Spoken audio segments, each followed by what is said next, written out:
Check out Rush Collectibles' awesome horror figures, including the first and only Winnie the Pooh Blood and Honey 2 figures. For more information, go to rushfigures.com. Remember, in the course of discussing movies, the host will spoil plots. You've been warned.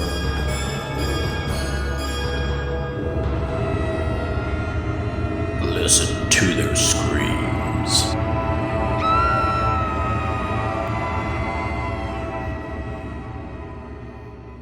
Greetings, ghouls and creeps, and welcome to Listen to Their Screams, a horror podcast that feels like you're chatting with friends. I am one of your friends, Dave. We're joined as always by our other friend, Ike. Ike, how are you?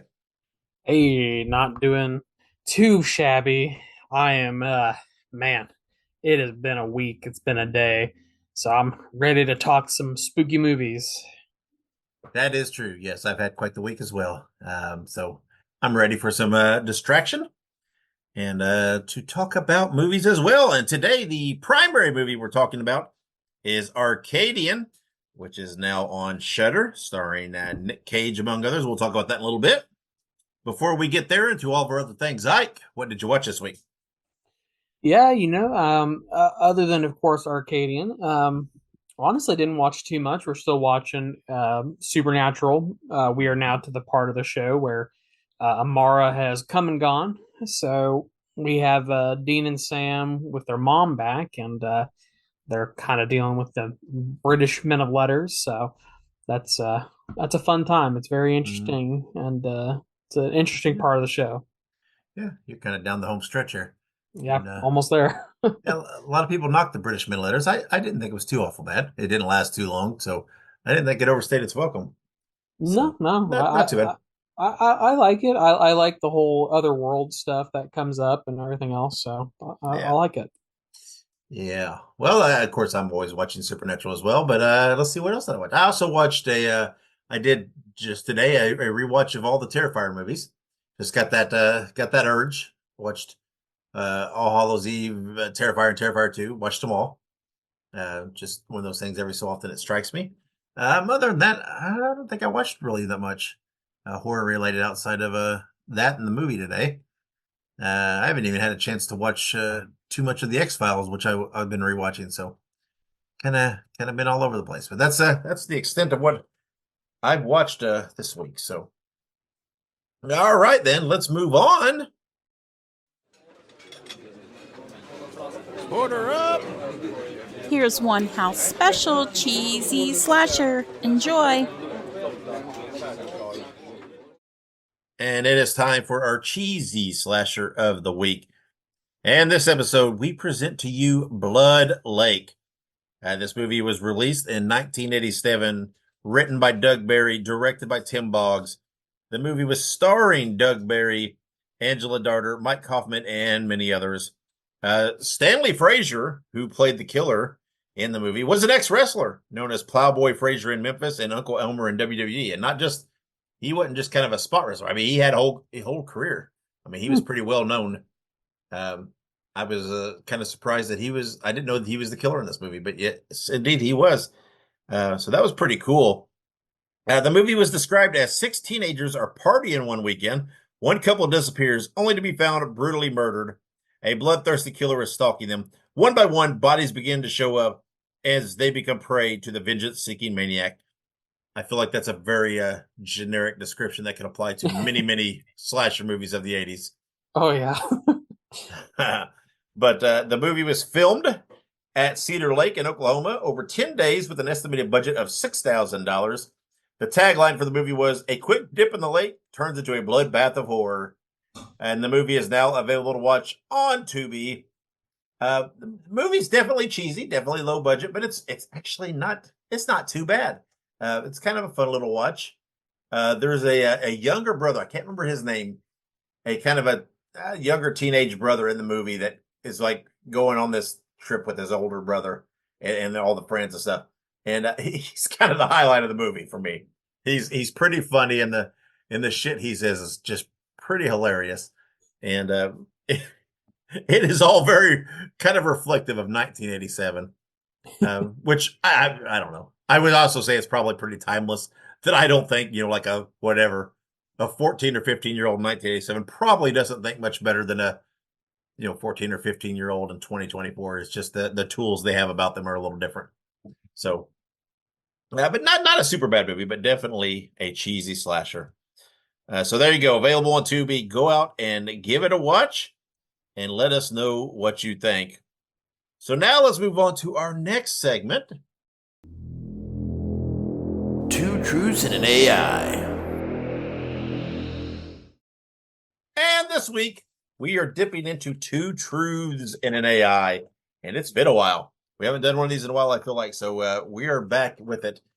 In this segment, we have 3 descriptions of movies. 2 of them are actual descriptions of actual movies. One of them is a fake description that has been generated by AI. I read the 3 descriptions to Ike. Ike tries to guess which one is the AI. Ike, are you ready to dive in and see if you can beat the machine today? I'm as ready as I will ever be. Yeah, that's the way it goes when you're battling the machine. That's right. All right, here we go. The first description is: a group of friends take a vacation to camp across Europe. Reaching Sweden, they encounter a presence that threatens their trip in lives. That is the first one. Okay. Number 2, going to a cabin in the woods for a romantic trip. A couple are terrorized by a group of out-of-control teenagers with much more than pranks on their agenda. That is number 2. Number 3, a group of friends go into the countryside for a weekend get-together. They begin feeling like they are being stalked, but are unsure if it is man or something more sinister. So those are the 3 descriptions presented to you, Ike. So tell me, what do you think? Which do you think is the AI generated? Well, so this one is a little difficult just because all of these are very vague taglines. So sometimes the taglines have like a little bit of a giveaway, Yeah. So sometimes it's like, okay, yeah, that one's got a little bit of give. I feel somewhat confident that I have seen the second movie. I feel like I've seen the movie like that. Okay. So I feel like the second one is not AI. Now the first and the third are pretty similar, but just based on how it was worded, my gut is telling me that the third one is AI. It is. Okay, here we go. And we will go through these and let's see if you are correct. Oh boy. A group of friends take a vacation to camp across Europe. Reaching Sweden, they encounter a presence that threatens their trip and lives. That is an actual movie from 2017. It is a movie called The Ritual. I have seen that movie. Okay, well, there you go. Number 2, going to a cabin in the woods for a romantic trip. A couple are terrorized by a group of out-of-control teenagers with much more than pranks on their agenda. So here it is. This is the truth of the matter. Did you get it correct or not? This movie is an actual movie. It is a movie from 2008 called Eden Lake. I have seen Eden Lake. I knew I'd seen that movie. There you go. Well, you've seen both of them then, apparently. I have seen neither of them. So, and number 3, a group of friends go into the countryside for a weekend get-together. They begin feeling like they are being stalked, but are unsure if it is man or something more sinister. That is AI generated with, quote-unquote, people in woods scared as the parameters. So there you have it. That is Two Truths and an AI. Ike has beat the machine, saved us from Skynet for yet another week. So we are safe. No T-1000s or anything else traveling back to try to take us out. We're all good. Thank you, John Connor. And welcome. Yeah, very good, very good. So there you have it. That is Two Truths and an AI for this week. So let's take a break. And when we come back, we'll have all of our news, birthdays, and movie anniversaries. So stick around.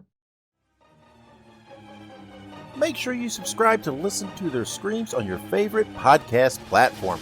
Also, make sure you look us up on social media. We're on Facebook, Twitter, Instagram, Letterboxd, TikTok, and Slasher. All you have to do is look up Listen to Screams. That is Listen, the number 2 in Screams, and you can find us there. Also, make sure you go and buy yourself a Listen to Their Screams t-shirt. You can find all of our shirts at tinyurl.com/Screams Shirts. Spread the news. Spread the news. Spread the news. And welcome back to the news. All right. So, as of recording, this is yet to happen, but it will happen by the time that you good folks are listening to this. A teaser trailer for Terrifier 3 was released on Wednesday at San Diego Comic-Con. The movie is scheduled for release in theaters October 11th. So, this is one of those weird instances where Dave and I have not yet seen this trailer, because obviously if there was a trailer for Terrifier 3, that's the first thing that he and I would have watched as soon as we opened our eyes this morning. But unfortunately, hasn't happened yet, and it will not happen until the day after recording this, the day before you guys listen to this. So next week, we'll talk a little bit more about it, but we are stoked, and we hope that you guys enjoyed it.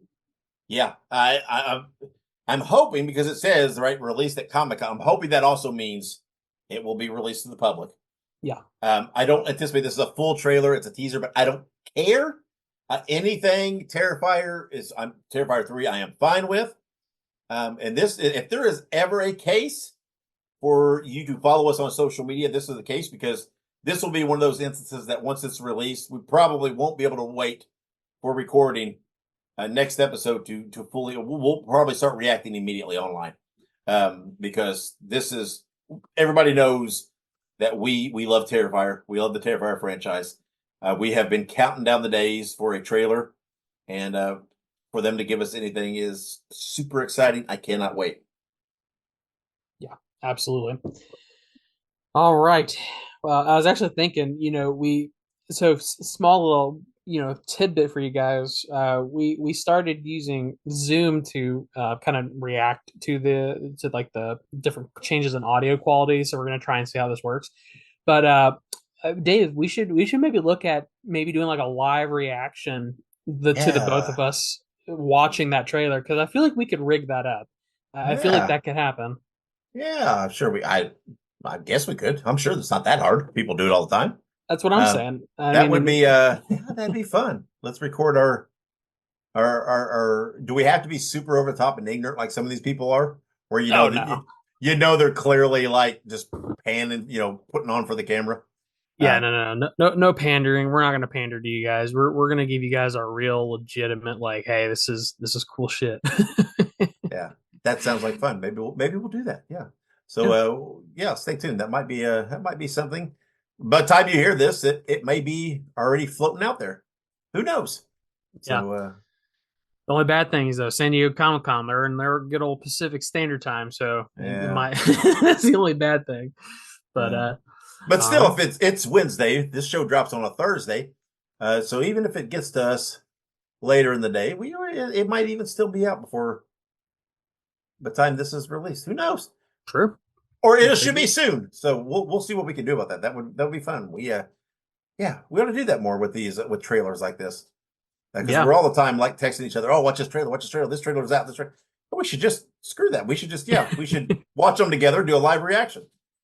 Yeah, I'll say, well, we'll have to talk about it here in a little bit. But for instance, you can share screens and you can like play sound and stuff through Zoom. So, sure. Why not? Yeah, why not? What's the worst that can happen? Yeah, are they going to copyright strike us? Nobody watches it. Who cares? We were still going to watch it anyway. So what's the difference does it make? So true. But all right. Anywho, that was just something I just thought of. I popped into my brain. But I dig it. Let's do it. There you go. Moving on. Tina Romero, the daughter of George A. Romero, is directing the zombie movie Queens of the Dead. The story follows an eclectic group of drag queens, club kids, and frenemies who must put aside their personal dramas to combat zombies when the apocalypse breaks out during their drag show in Brooklyn. No release date has been announced for this yet, but honestly, Romero has always been a very in touch person with like things that Yeah. are going on in real life and in society. So it is very timely that we would get a zombie movie with drag queens, given the time and place that we live in. So I love it. I will 100% watch this movie. And as soon as we have more information about it, I'm pumped. Yeah, sounds. I mean, yeah, sounds like pretty incredible. I like it. I mean, it totally sounds like a very fitting chapter in the of the Dead saga, and I like that. It's one of his kids.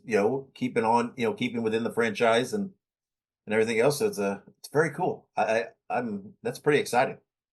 Yeah, absolutely. All right. Couple of streaming updates for you guys. Got a couple of movies that we have reviewed that are streaming out there. Abigail is now streaming on Peacock. And of course, you can check out our review of the movie. It's in our show archives. Generally positive reviews from Dave and I. So if you haven't watched Yeah, it yet, give it a watch. yeah, fun little movie, good cast. It's definitely worth a watch. Yeah, no, 100%.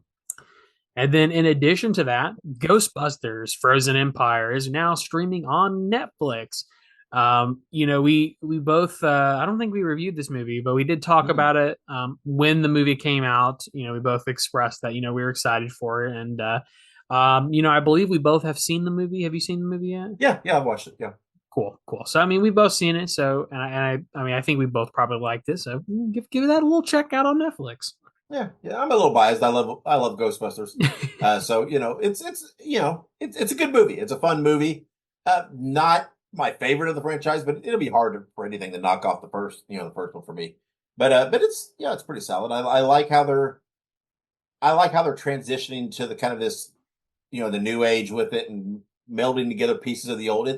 They're doing a very good job of piecing it all together and transitioning and passing the torch. And but it's a fun movie, a different approach, different take, and definitely worth a watch.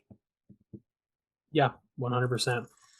Can't be anything Ghostbusters related. Who you gonna call? Well, that all female movie, and that's not a sexist thing. It's just was not a very strong movie in my eyes. Obviously, it's not better than the original Ghostbusters. I won't pretend like it is. I did like it though. But like you said, it was not the best. But anywho, we're not a Ghostbusters podcast, guys. Unfortunately, we have some last little bit of bad news before we get on to birthdays, anniversaries, and upcoming releases. On July 15th, actor Whitney Ridebeck passed away. He is most remembered for his brief role as Roy, the nerdy businessman slash paintball player, in Friday the 13th Part 6, Jason Lives. I had to kind of think about my Roman numerals there for a second. He actually has a very memorable role because as soon as Yeah. they told me like what character he was, I immediately remembered who he was. Yeah. And it's sad to hear anybody pass, but especially someone who's in a very fun movie like Jason Lives. I know some people don't like it, but I really enjoy Jason Lives. So, Yeah, me too. may he rest in peace, and he will forever be known as the Roy the nerdy businessman. Yeah. But I guess if all else fails, according to Jason Lives, if we drive a metal stake into him and get hits by lightning, maybe he can come back. No, True. I can't. I guess I shouldn't. I shouldn't make jokes of it. But no. It's yeah. I mean, I don't even know if he's done anything else. I'm sure he has. I don't know. I didn't really look into it, but I get. Yeah, that's not a very big role, but very very memorable in that movie. It's he was hilarious. He was really really really stood out for his short time on screen in that movie. Yeah, no, 100%. But all right, moving on to some upcoming birthdays. July 26th, 1928, Stanley Kubrick, the legend known for his direction on The Shining, A Clockwork Orange, and 2001, A Space Odyssey. Obviously these are all, iconic films. The Shining, in my opinion, is probably one of the most iconic movies of all time. Not only just a horror movie, but it's also one of the probably most profitable Stephen King creations of all time. So obviously Stanley Kubrick is deeply missed. He passed away back in, I believe, 1999. Yeah. But he is obviously remembered for his works, and a happy belated birthday to him. Yeah, I mean, good Lord, those three movies alone, geez. I mean, those are all three monster movies.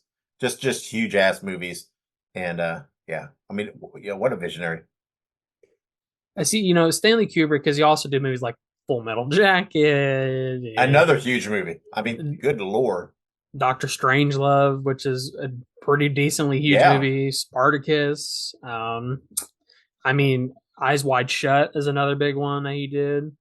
Yeah. I mean, dude, what an icon.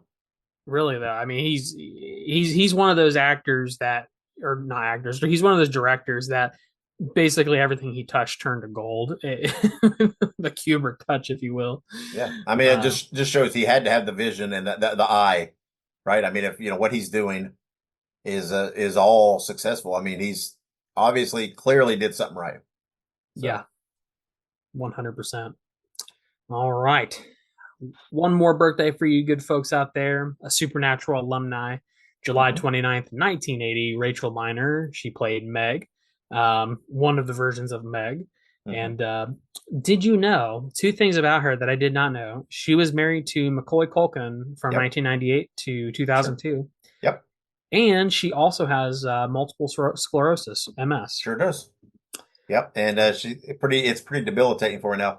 But if you want your heart warmed, there's been at least one instance. I don't know if there's been multiple or not, but there was a some kind of charity run type thing, and since she is in a wheelchair, obviously, but that Padalecki, Ackles, some of the other actors from Supernatural took turns in the race, pushing her in the wheelchair so that she could participate.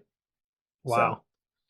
And and I just have to say, MS is a very close thing for me because my lovely wife Kayla, who comes on here for the wives rebuttals, she has MS. So seeing an actress have it and like participating and everything else, and she still works. You know what I mean? She has acting credits, pretty recently. So it's pretty incredible. It's very nice to see, and she's very active and talking about it too, which is great as well. Yeah, late in her run in Supernatural, she was already had the effects, and they just found, it's why when she comes back, if you don't know Supernatural, it won't mean a lot, but when she comes back as the empty late in the show, right? Yeah. Poison, that's why she's pretty much always sitting, right? Because she can't stand. So they found ways to involve her, right? And with Supernatural conventions, they let her do them virtually from a distance, right? Do panels and question and answers because of she can't travel as easily and things like that. So she's still involved, and people are keeping her involved and helping her, and she's become a very big spokesman for MS and everything else. So absolutely. So big happy birthday to you, Rachel. Hope you're doing good out there. Very talented. Very much so. Meg was one of my favorite demons. I very, very vividly remember Meg, and I'm pretty sure if I remember correctly, because like you said, she comes back as the empty, but she was killed by Crowley when she was trying to help the Winchesters take out Crowley, if I remember correctly. Yep. She has a good arc, right? Or redemption and everything. The stuff with her and Castiel is great in Supernatural. It is. It's very good. All right. Enough talking about Supernatural. We always talk about Supernatural on the show. At this point, we might as well call it Listen to Their Screams, a Supernatural podcast. No kidding. That's right. You idiots. That's right, you idiots. I miss Bobby. He comes back pretty soon in the show, so I'm pretty excited about that. It's on a side note. It's pretty funny because in the latest season finale of The Boys, because he's that actor. For some reason, I'm having trouble remembering his name. The Bobby Singer actor. I don't know why I can't remember his name. He's in it, right? He plays the president in it.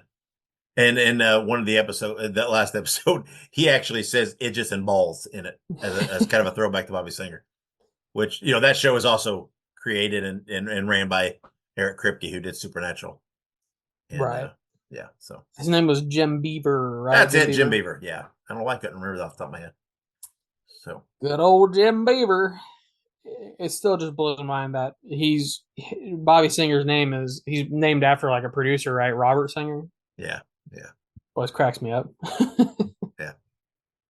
But anywho, Moving on, upcoming movie anniversaries. We got plenty for you guys.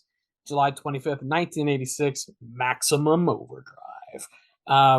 This is a fantastic Stephen King related film as well. I So good. mean, it's super cheesy. It is I love goofy it. as all hell, but it's so good. I don't care. This is one of my favorite movies. I mean, just if, we talk through this list, this is like my list right here.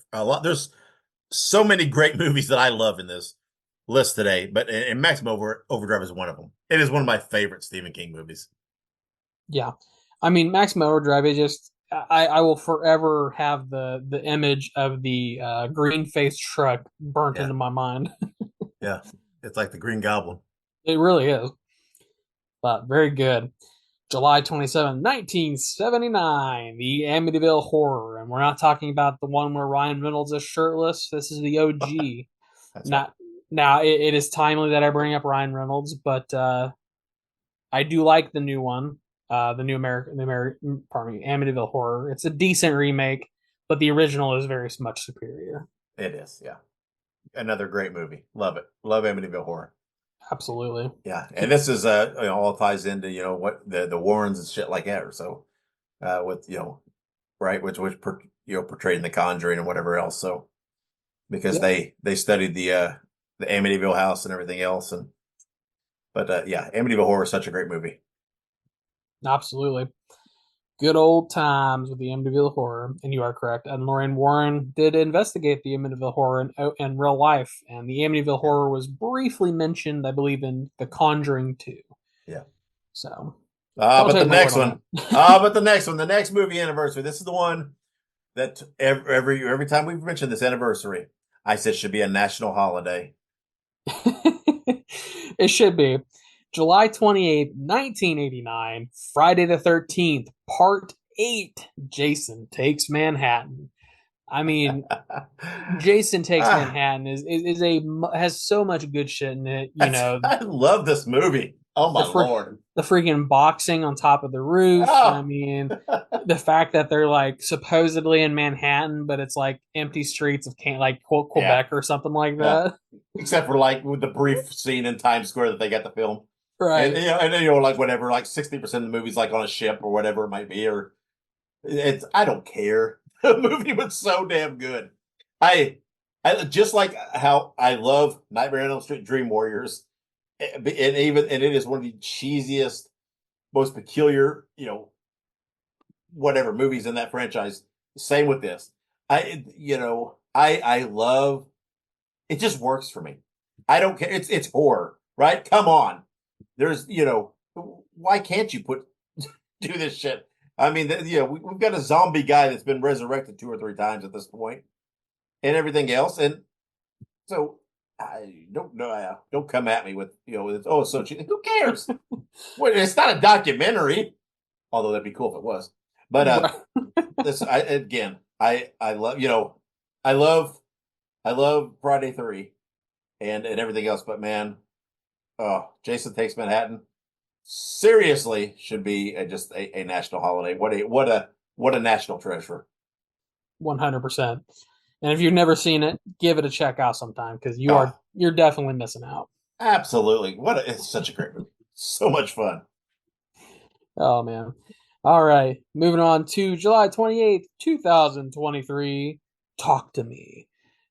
This is a fantastic, fantastic movie. We reviewed it last year. Review is in the archive, so check it out.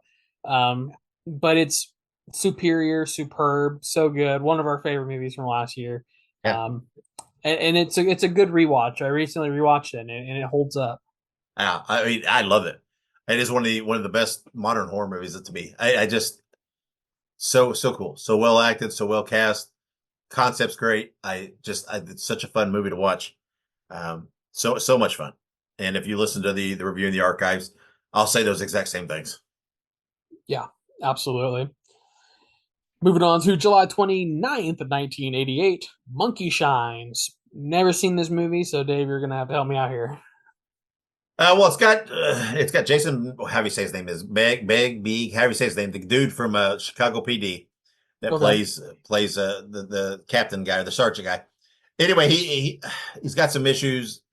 He has a trained monkey to do things for him, to help him with things, and shit happens and it goes awry. Uh, Pretty terrifying when you have a monkey that kind of loses its mind and everything else. So not the best movie, but certainly a fun watch.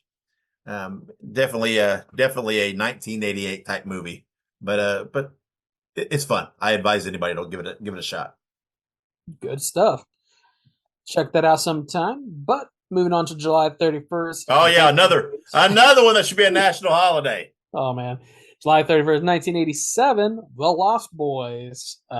Dave's one of his favorites. I love the movie too, but I don't think my love matches Dave's love for this film. Best vampire movie ever.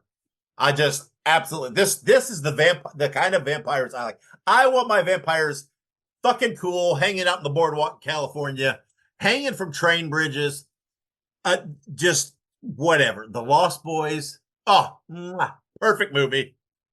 Just I could watch this movie nonstop. So good, so good. I'll have to check this out sometime because here's the thing: I've watched it, but it's been so long since I've watched it, and I remember the movie, but I need to go back and rewatch it so I can have an up to date memory of it. It's got fucking Corey Haim, Corey Feldman, Kiefer Sutherland, Jason Patrick. It's fucking such a great movie. I mean, literally my favorite vampire movie ever. Your favorite vampire movie is not Twilight? Move on. I'm not even. I ain't even responding to that. No. Oh man. My vampires do not sparkle. My vampires do not sparkle. All right, I kid. But another fantastic movie, July 31st, 2009, The Collector. So I've seen this movie. There's a sequel called The Collection. Mm-hmm. And they recently announced, the guy who made the first two movies announced that they are making a third movie, and it's called The Collected. I'm not super sure. They've not really released any details other than that it's happening. So that'll come out at some juncture in the future. Yeah, I don't understand how certain movies don't get talked about more, because these movies are really good, and it's just just like the movie's Creep. I'm like, why do people not talk about these more in the same breath to some degree? Because these are really underappreciated films for me, and I think The Collector is great. I love it. Yeah, absolutely. The Collector Collection, they're definitely underrated movies. So if you guys have not seen them, I'm not super sure where they're streaming. They are streaming, I think, on like Tubi or something like that. Yeah. But check them out if you haven't, because they are very good movies. Yeah, it's just weird because you hear people, and I'm not arguing their picks or whatever. Right. You hear people throw out movies all the time. Oh, what about this movie? It's underappreciated. And it's like, I don't know. It's just like these, they don't get spoke of enough. It's weird. I don't know. It's just kind of odd to me, because these are really, to me, they're really solid movies, and really, really fun to watch. And it's weird that you don't see them mentioned as much as what I think you should. So maybe we should try to change that. There you go. Check it out sometime. Watch it. Let us know what you think. And I think when The Collected comes out, we should do a series review. Yeah. There you go. Word. All right. Word. All right. Moving on to some upcoming releases. We got some cool stuff for you. First things first, Mike Flanagan's Hush is finally coming to video on demand on August 27th. When we last talked about Hush, it was in the form of a wives' rebuttal, and for lack of a better phrase, we had a very hard time finding out where to watch this. It was literally nowhere. For valid reason. For apparently valid reason, I guess.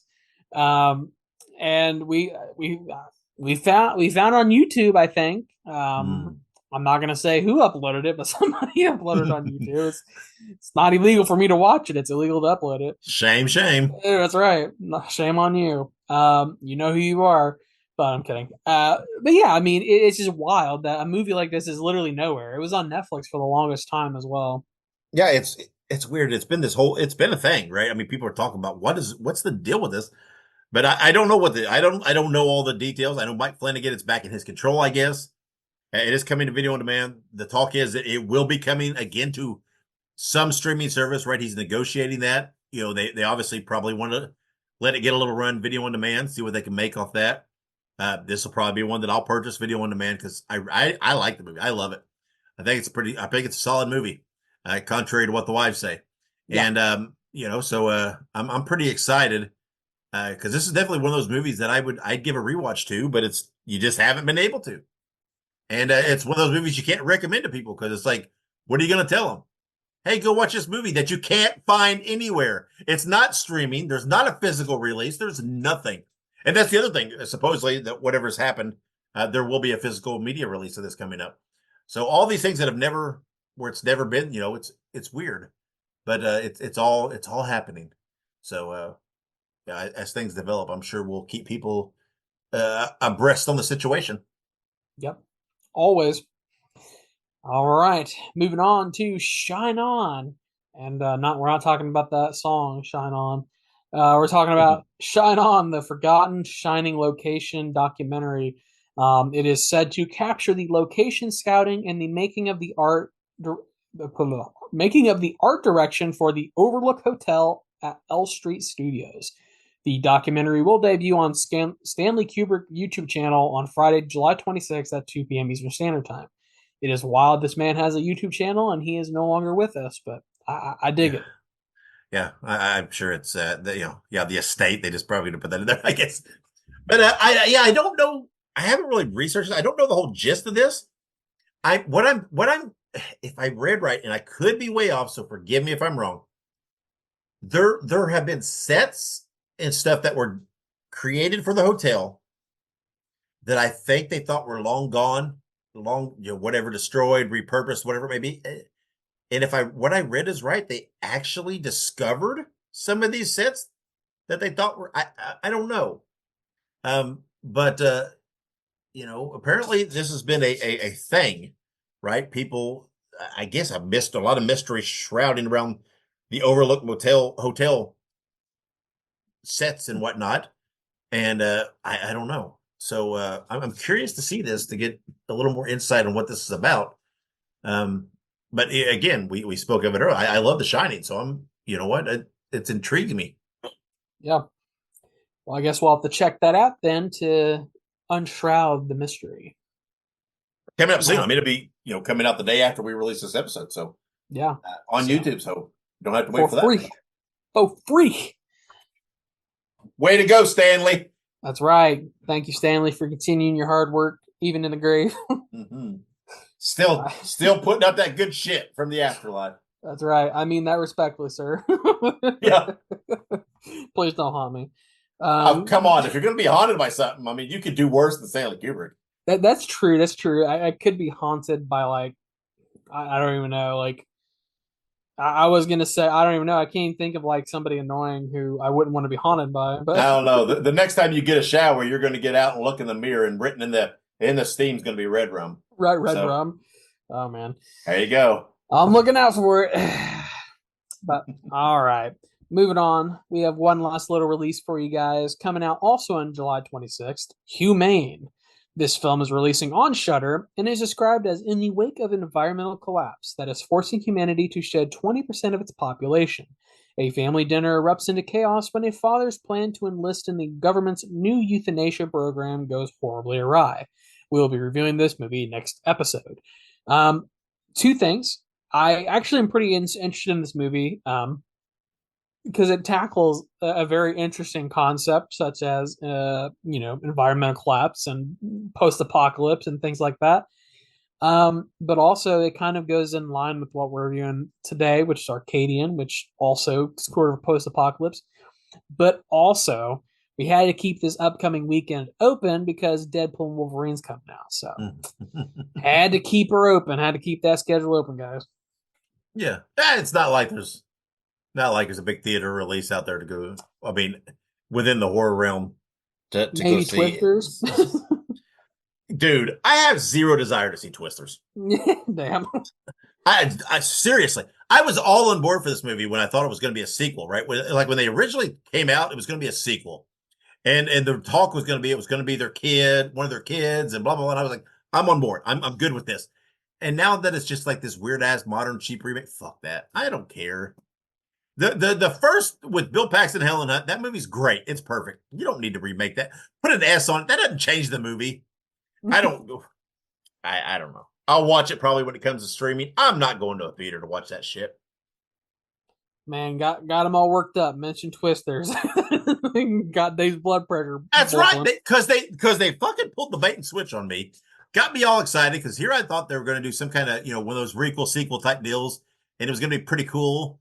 And then it's like, no, it's just pretty much a straight kind of a remake, whatever. I'm like, what?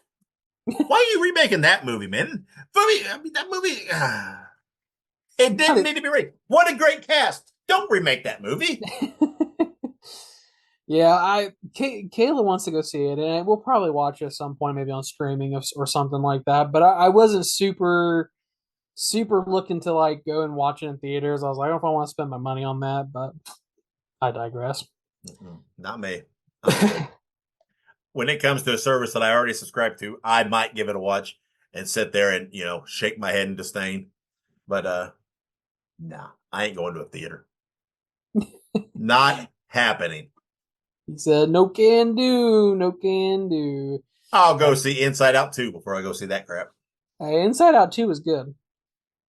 I'm not saying it's not, but it's not the kind of typical movie I go to a theater to watch. I typically watch those kind of things when they come to streaming. That is fair. That is fair. A lot of my time lately has been invested on the Me TV Tunes channel that's come out. Have you heard about that? I have. It's like all the classic cartoons and lots of old stuff. Yeah, and it's like free, isn't it? Well, yes and no. It is on lots of cable providers and things like that. There's not a way to watch it independent if you don't have a cable service or a satellite service or anything like that. But it is on the Friendly app, which is like whatever, $9 a month, something like that. And I would pay that just to watch the Me TV Tunes anyway, so I actually subscribe to Friendly now. And I have invested quite a bit of time to rewatching some of these cartoons. And it has made me very, very happy. Huh. Very, very cool. Lots of nostalgia. I'll have to check it out because I'm all about old cartoons and everything else. This is great stuff. Lots of stuff from when I, was a kid. Oh, even before I was a kid, right? But it's still being replayed when I was a kid. Lots of Tom and Jerry, Woody Woodpecker, lots of some of the Hanna-Barbera stuff. But then they do these 80 blocks, right? With the Ghostbusters, the Police Academy cartoon, the Alf cartoon, just lots of good shit. And very, very makes me happy. There you go. A little bit of information for you guys. Get some cartoon watching in there somewhere. Yes, I love cartoons, especially especially old cartoons. So can't beat it. But all right. But you know what I don't like? Twisters. Twisters.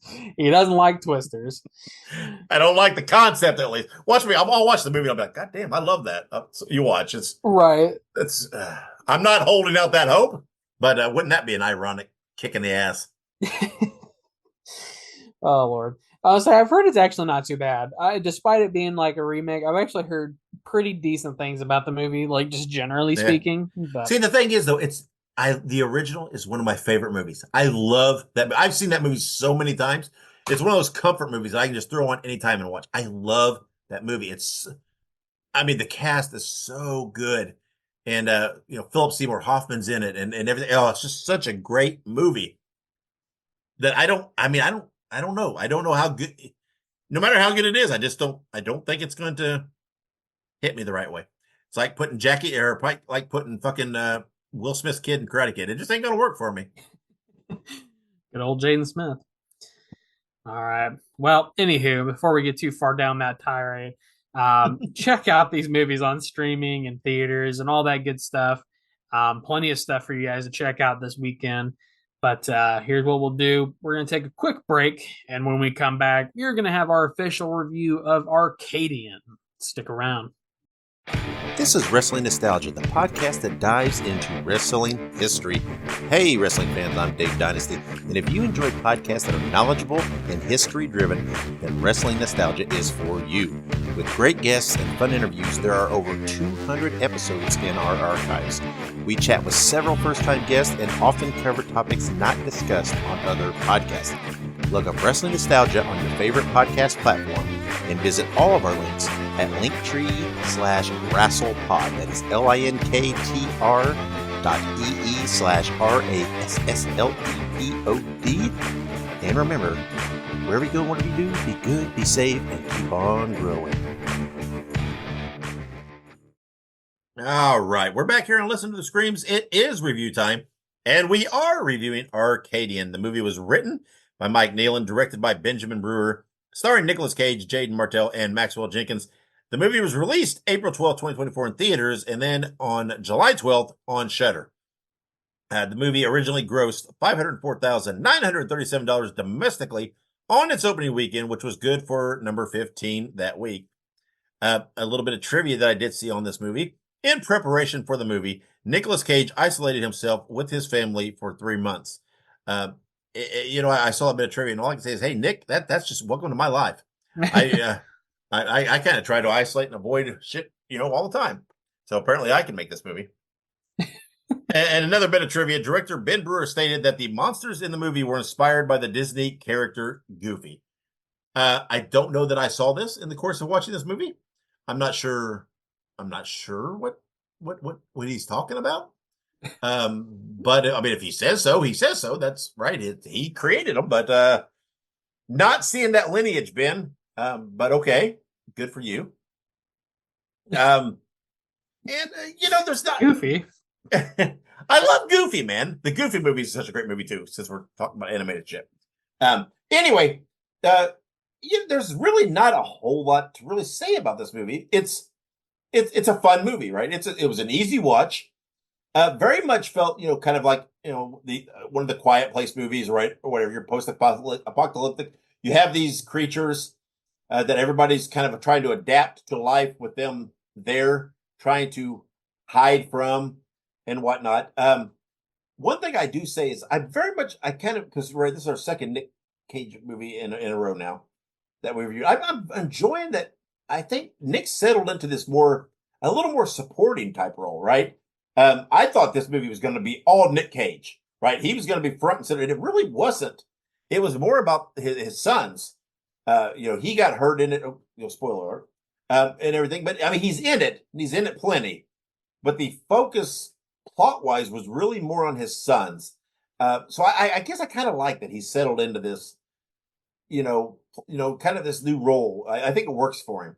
Again, the movie was fun. It was, well shot, well acted, everything was, I liked everything about it. It was enjoyable to watch. That being said, there's not a whole lot super original about this movie, right? I feel like this concept's been done many times, and I'm not saying that necessarily so much in a bad way, but it's just, I don't feel like they really broke any new ground here. It's a post-apocalyptic monster creature type movie that was well executed, but there was no clever twist, nothing really super original about it. But it was still enjoyable. It still was fun to watch. Thought it was very well acted. Very had a great cast.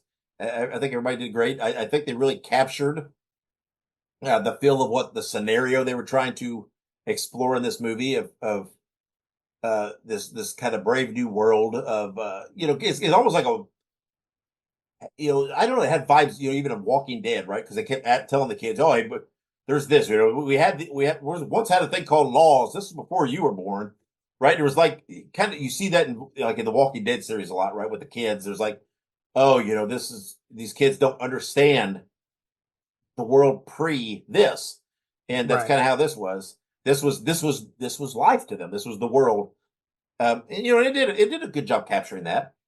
And but again, fun movie, but to me, just there was nothing super original or groundbreaking about it. It was well executed, but I think they played it safe, and that's okay because I think this is a movie that will. It didn't exactly light it up in the theaters. I'm sure it probably didn't get a huge release. But I think this is going to be a pretty solid movie for Shudder and AMC Plus streaming wise. This is kind of one of those movies that really feels in its pocket on a streaming service. So, but I did enjoy it. Just nothing though that really blew my mind and made me say wow. So Ike, what do you think? I like you said, it definitely wasn't breaking any new ground. But one thing I will say is that for me, Arcadian was honestly a very pleasant surprise. I kind of went into it not super sure of what I was getting. I knew it was kind of like, post apocalypse. Nick Cage is going to be the dad of two kids who are going to be doing some fighting of some kind. I will say that I love the cast. I think his name's Jaden Martell, I believe his name is. I could be wrong about that, but he was the kid from It Chapter 1 and 2. He plays That's Jaden Martell. Jaden Martell. Yeah, okay. So, but he was in it. He did a really good job. Yeah, he was the highlight of the movie. He was great. He really was. I feel like he did a really good, just a solid job of playing like a kid still. You know what I mean, like a teenager. And he was like kind of like the tech smarty guy. He kind of had that stuff going on, and he was great. Yeah, Jane Martell did great. Nick Cage did great. I mean, honestly, everyone did a great job. It was by no means a poorly acted movie. But it's one of those movies that you can only really build upon the concept of a post apocalypse in so many ways. And you can only build upon the idea of monsters coming after you. Now, here's what I will say. I was looking at some drawings from the creator, and I can kind of see where he was going with the whole goofy thing. Oh, there you go. Okay. I actually, weirdly enough, IGN posted an article. It was not a review of the movie because IGN is ass at reviewing movies, but it was just talking. It was like an interview with the director or whoever, and there's like a drawing, and it does kind of look like Goofy and like how he drew it. So that's kind of cool. All right. Well. But what I will say is that the monsters actually really surprised me. They were very creative, very unique, and the fucking sound that they made is so weird. Yeah. Like they do this thing, and I'm not gonna play like I want to play the sound, but like I don't even know if I can. I don't know if we'll get flagged for that, but it's like this weird like chomping like a kind of sound, and like the way that their heads move is just so unnatural. It's just like oh man, I don't even know how to describe it. Yeah. But genuinely, the last like 20-30 minutes of the movie easily could have really the first 3/4 of the movie could have been shit, and the last 20-30 minutes would have easily made up for it. And like that's what's so crazy about this is that the whole movie was good. It was well acted, a lot of tension built, but like that last little bit was so amazing. And the monsters and getting up close and personal and them burrowing underground and stuff. Oh man. Yeah, they had a vision for the ending. And it was a tricky ending, right? And it wasn't your, all's well happy, fairy tale happy ending. And they went with it, right? They committed to it. They stuck with it. It had a lot of emotion to it, and I do give them a hats off for that, because they didn't take the safe route. Everybody, bam, everybody lives happily ever after and survives, and all's well. They followed through. I feel like on whatever vision they had for it. And you're right. That did help redeem it because, a lot of the movie felt like, like almost like a Quiet Place type clone, right? It was the same type concept where you didn't have to be quiet, but you had to, you couldn't go out at night, right? It was the same, there were still these limitations that people. It was still almost the same concept, right? There's these new creatures, people had to adapt to it. You had to do this thing, and it felt very much like that, but. It was, and I'm not knocking it, because of it, but they did, you're right. They did, bring it home pretty good. And, there's not really that many flaws to the movie, except for, perhaps, a little bit on the originality side, perhaps, what are you going to do? I mean, not every movie can be completely 100% original. It's not. And, and I don't think that's what I don't think that's what they set out to do. I don't think they were trying to convince us that they were coming out, super original. But again, it was a solid movie. But I do think it's going to be. I do think it'll be success. Like I said, be successful as a streaming service movie. This is Oh that yeah. kind of movie that people are going to be like, oh, a Nick Cage movie. You'll watch it, and be like, oh, that was pretty good. And Well, this just feels like one of those type of movies that works really well for that.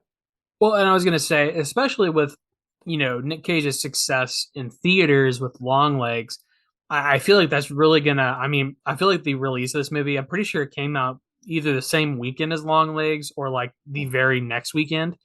But it's just wild to me that like I feel like his success on Long Legs is going to kind of spread on Arcadian and the streaming service. So Yeah, because this came out in Shudder the same day that Longlegs hit theaters. there So you go.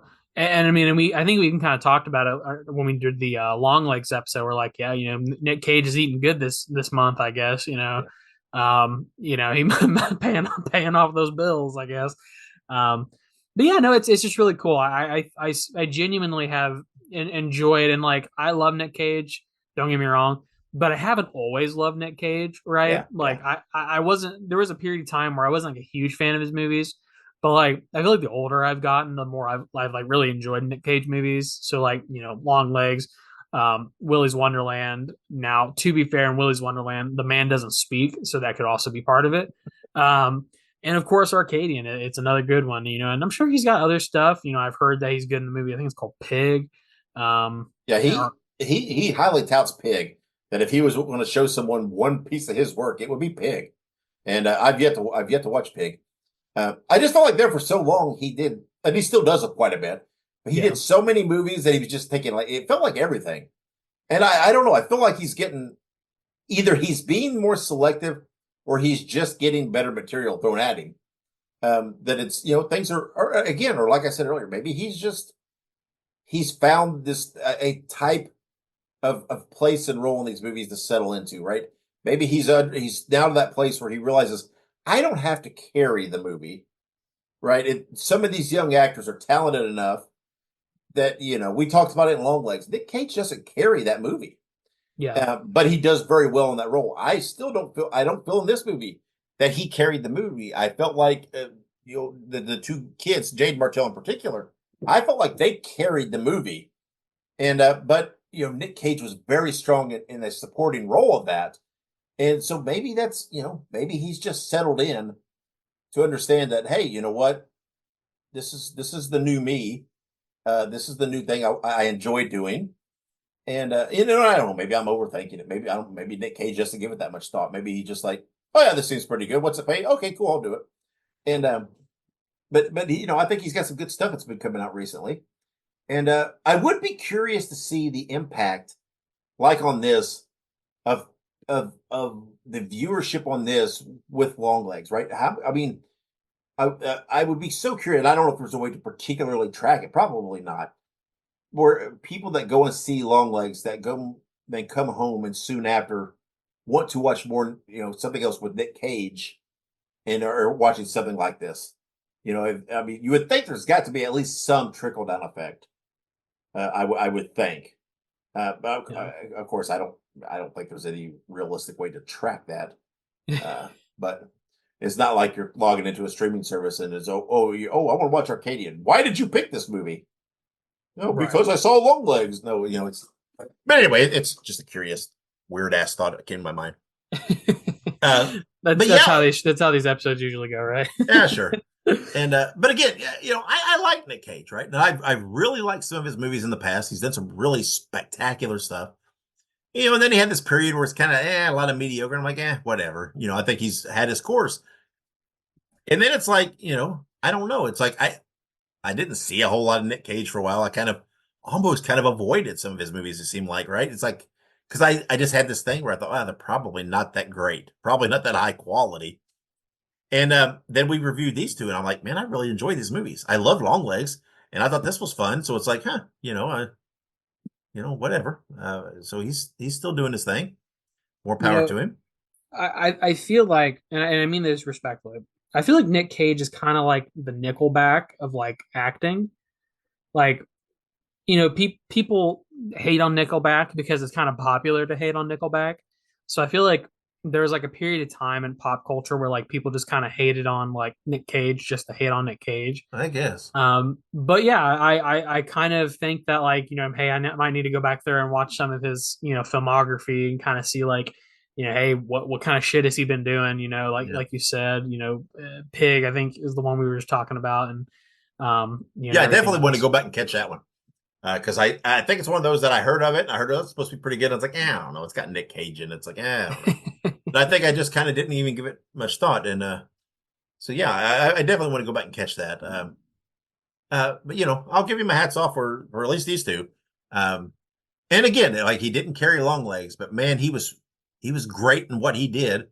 And I thought he was pretty strong in this. So let's wind it down and let's give this a rating. Again, it was a fun movie. I loved it. Enjoyable watch. Love's a strong word. Nothing original. But I still feel like the way I rate movies, whatever else, this is just kind of a standard 3 out of 5 for me. That's not a bad thing. I enjoyed it. It's fun. It's probably a movie I'd rewatch at some point, but it's nothing that I'm going to go out and start stopping people on the streets that I don't know and say, hey, have you seen Arcadian? And, and everything else. It's just, I think the lack of originality hurts a little bit in my eyes, even though, they deliver well on the formula here. So I'm giving it a 3 screams out of 5. So, Ike, what are you giving it? Yeah, I do have to kind of agree. Like you said, it is, we're not rating it a 3 because it was a bad movie. It was just a movie that we enjoyed, and it didn't have that originality, which a lot of times apocalypse and monster movies can't really have. There's, unfortunately, there's so much content that saturates the horror genre that a lot of times these concepts and ideas, they get reused. So it's not a bad thing. It just is what it is. So I would have to agree, give it a good solid 3 out of 5. Yeah, I mean, it's kind of hard. It's kind of hard to do something that's not already been done, because if you go back through the course of cinematic history, I mean, post-apocalyptic monster invasion type movies, man, they have been done to death, right? They've done everything, every type of creature imaginable, every type of approach. So it'd be really hard to try to come up with something, a completely original angle. So, sometimes, again, there's no shame in just doing well what you do. And, again, we've said it before, not everything has to be this super original Oscar winning things. Sometimes it's okay just to settle in a groove and make a fun movie. And that's what they've done here. And so I definitely, I think definitely people should, this is a definite fun, pop some popcorn, grab some candy, sit on your couch on a Friday night kind of movie that I advise people to give it a watch. It's fun. So give it a chance. Like we said earlier, next episode, we are reviewing the movie Humane, which will become available July 26th on Shudder. So watch for that coming next week from us. Before we get out of here, we'd like to say thank you to our wives and then all of you, the listeners and the followers. Everything you do and all the support you guys all give us, it makes it so much fun to do what we do. We love the feedback. We love the interactions that you give us. So, keep being you, keep having a good time with horror, and we'll keep doing the same. So, all right, before we close this out and get out of here, anything you want to throw in? Well, there's not a whole ton of memorable lines from this, like there were with Long Legs. I actually, I'll end this off with a very small story. Last episode, I did my, my impersonation of Long Legs from Long Legs. That's right. Birthday girl, and I did that impression for Kayla, and she thought it was kind of creepy. So, well, it's supposed to be creepy. Very much so, very much so. And but no, that's not the story. The story is actually, I had a nightmare about a week ago about Long Legs, about the creepy fucker from Long Legs. Oh man. Probably before we recorded the last episode, I had the nightmare, and I honestly, I completely forgot to mention it on the episode, but yeah, spooky shit. They did their job then. They really did. I still see his face in my dreams. So I had a nightmare last night too, but it was the fact that my nightmare, I was stuck in a shit job I used to have to work that I hated, and I was back in it because, that was horrific. So I get those nightmares occasionally too. that's not good, man. I don't know. No. I don't know what regurgitated that in me, but it was not fun. When I woke up and I was like, oh shit. Oh wait, no, I don't do that anymore. I'm good. So it was all good. So there you have it. So maybe, hey, before we get out of here, maybe I just give us that impersonation of the creature from Arcadian one more time that you did earlier. There you go. There you go. There's your impersonation. There you go. I'll clip that and clip it with your long legs. We'll just put it all together. It'll be that Nick Cage super mix for Mike. Nick Cage super mix. I'm gonna take that and put a beat behind it, and it'll burn up the charts. Hell yeah!